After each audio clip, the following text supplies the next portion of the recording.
அஸ்ஸலாமு அலைக்கும் வரஹ்மத்துல்லாஹி வபரகாத்துஹு.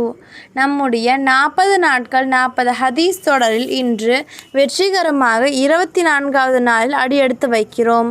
நம் அன்றாட வாழ்க்கையில் நாம் பேசும் வார்த்தைகள் தான் நம்முடைய குணத்தை தீர்மானிக்கின்றன.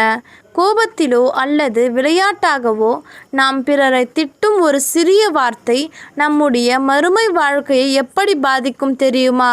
வாருங்கள், நபிகளார் காட்டிய மிக முக்கியமான நேர்வழியை பார்ப்போம். நபி ஸல்லல்லாஹு அலைஹி வஸல்லம் அவர்கள் கூறினார்கள், லா தசுப்பன்ன அஹதன். இதனுடைய பொருள் என்னவென்றால், எப்பொழுதும் யாரையும் திட்டாதே. இந்த உன்னதமான ஹதீஸ் நமக்கு 3 முக்கியமான உண்மைகளை உணர்த்துகிறது. முதலாவதாக, வார்த்தையில் நயம்.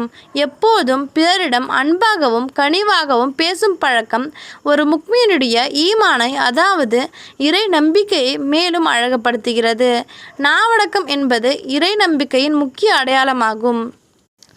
இரண்டாவதாக, சமாதான மனப்பான்மை.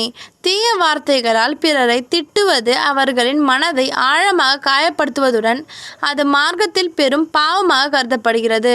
கோபத்தை கட்டுப்படுத்தி அமைதி காப்பது சிறந்த குணமாகும். மூன்றாவதாக, நல்லுறவு வளர்த்தல். கனிவான மற்றும் இதமான பேச்சினால் நம்மிடம் கோபமாக இருப்பவர்களையும், ஏன் எதிரிகளையும் கூட சிறந்த நண்பர்களாக மாற்ற முடியும் என்பதை நபிகளாரின் வாழ்க்கை நமக்கு கற்றுத்தருகிறது. ஆகவே நண்பர்களே, நாவை காப்பது நமது மறுமை வெற்றியின் திறவுகோல். கோபம் வரும் நேரங்களில் வார்த்தைகளை சிதறவிடாமல் பொறுமையை கையாள்வோம்.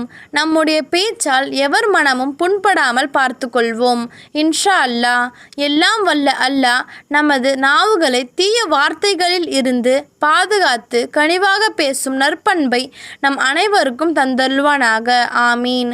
இன்ஷா அல்லாஹ். நாளை 25வது ஹதீஸுடன் உங்களை சந்திக்கிறேன். இந்த வீடியோ உங்களுக்கு பயனுள்ளதாக இருந்தால் மற்றவர்களுக்கும் பகிருங்கள். நன்மைகளை பரப்புவோம். இது போன்ற நேர்வழி காட்டும் வீடியோக்களுக்கு நம் சேனலை மறக்காமல் பின்தொடருங்கள். ஜஸாக்கல்லாஹு ஹைரன்.